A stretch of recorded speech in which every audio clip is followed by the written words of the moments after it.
Hello guys, nandito naman tayo guys. Ipapakita ko sa inyo. Yan siya guys, pag nagtatrabaho ka sa offshore.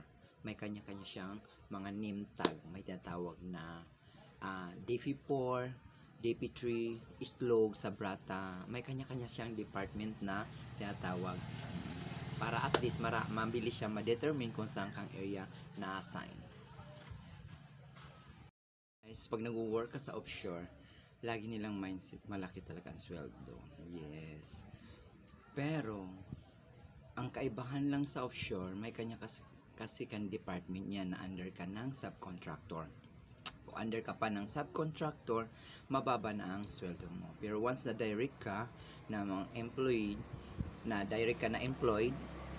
lalo na pag skills ka, engineer ka, yan ang malaking sweldo nila guys.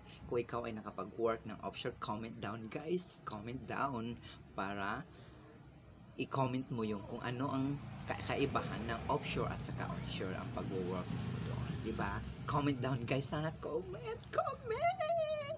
Bye!